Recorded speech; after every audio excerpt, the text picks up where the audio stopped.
For me, the hunger is always kind of there. Not for like competing, but just like in general. Like people can say like I'm set for life and all this, but like no matter what, if I have $1 billion versus if I have $1,000, my work ethic for whatever I'm doing will always be the same. Mm-hmm. So I wouldn't see it as like I'm maxing out life. I'm kind of just like living life. You know what I mean? Yeah, I got it. Hi everyone, Sato in here. I'm here with NRG s0m after a very close, I imagine pretty tiring series against Leviatan. But you did come out with the W, so I mean, just initial thoughts after everything. Definitely a good game. A lot to review, and the Sato guy is nuts. He's actually nuts. What was it like just playing against him on the server? Were there just certain moments where you couldn't peek? Yeah, I mean, honestly, okay, for me, I didn't die to him like first a lot. So like for me, I'm at the other side of the map, and then I would look at the top right, and people are just falling to this guy like left and right. So I don't know.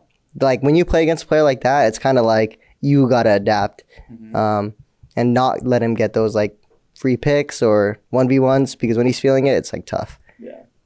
Was that something that the team was preparing for, anticipating that this 18-year-old kid's cracked at the game?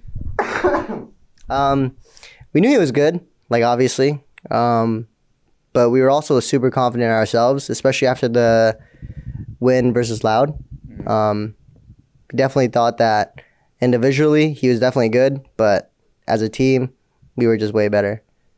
It's like our mindset. Yeah.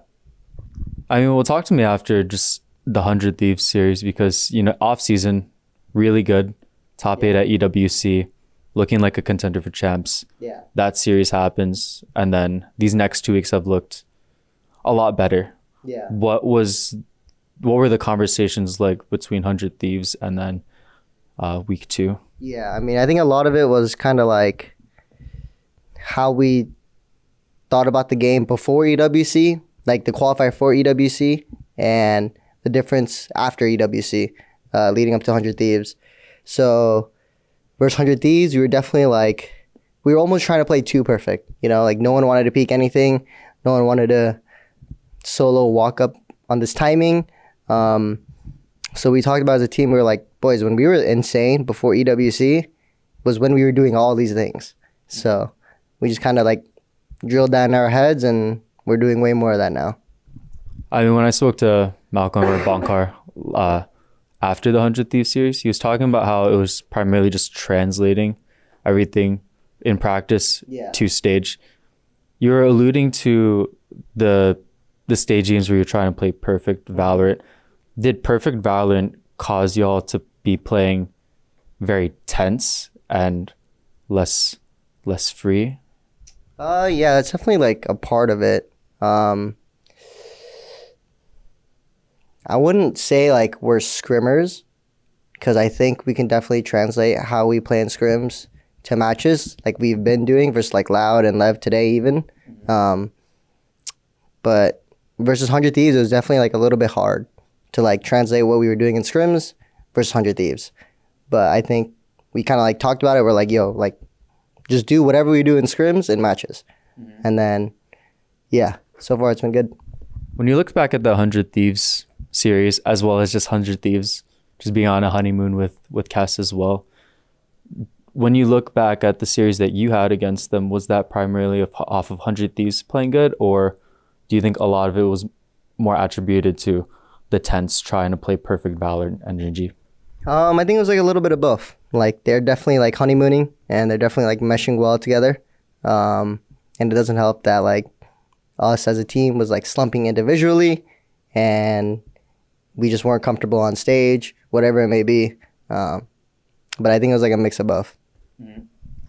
When you say comfortable on stage and this aspect of perfect Valorant, do you feel like it was impacting you specifically a lot? Because we've seen you in the past, and you've just been able to keep your cool, be calm in these clutch situations a lot. What made this kind of tense for you? I would say no.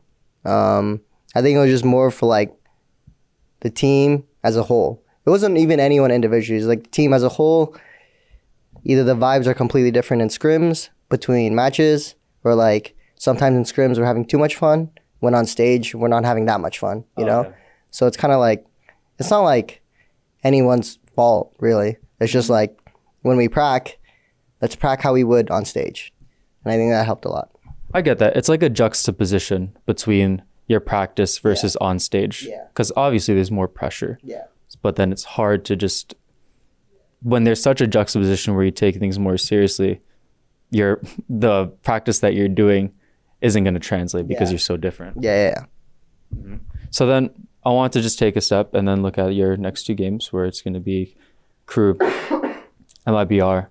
You know, in those final 2 weeks, there's going to be very important matches that you're going to want to win. How do you feel NRG just stacks up amongst this group of, honestly kind of feels like the group of death where everyone can beat each other? I think Crew has been looking okay. I wouldn't say they look like they're in form. And I know for sure like the rest of us want to get our get back for kickoff, even though that was like way long ago. Yeah, I think they beat us for split 1 or kickoff, one of those 2. Mm-hmm.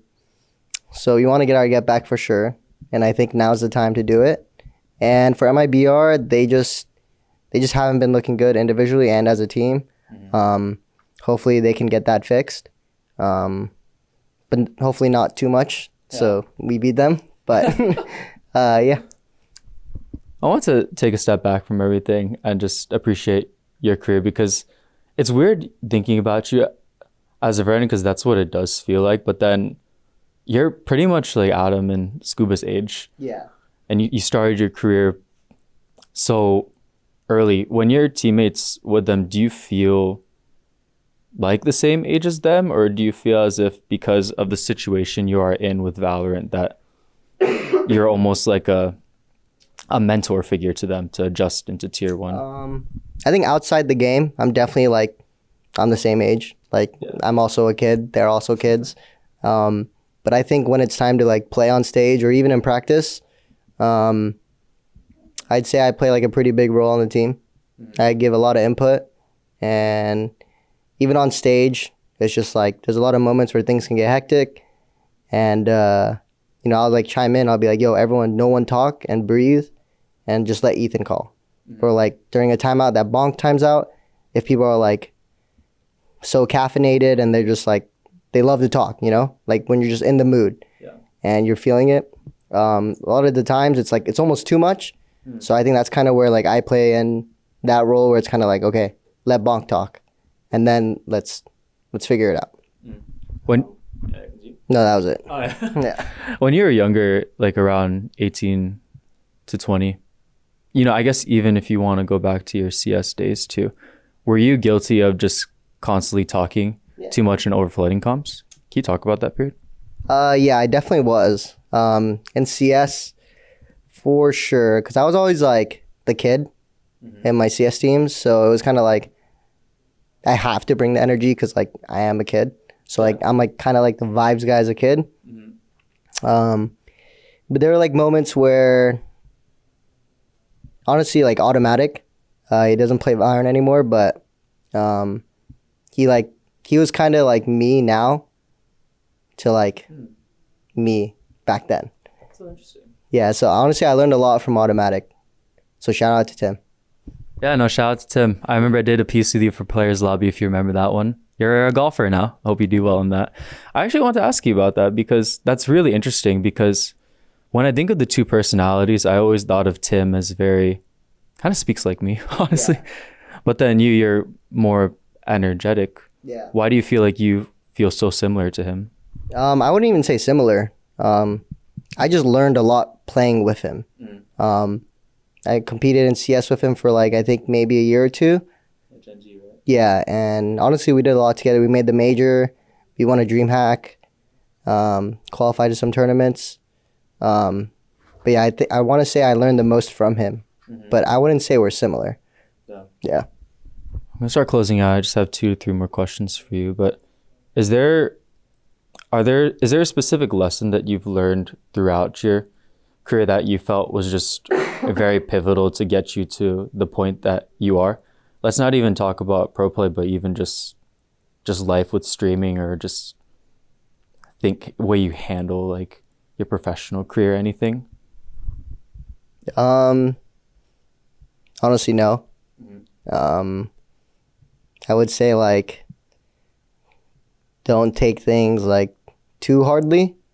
I think my parents, I don't even know what the word's called, trained me right to where it's kind of like, yeah, my parents' parenting was like really good. So it's kind of like, it's hard for me to get like genuinely mad at something, you know?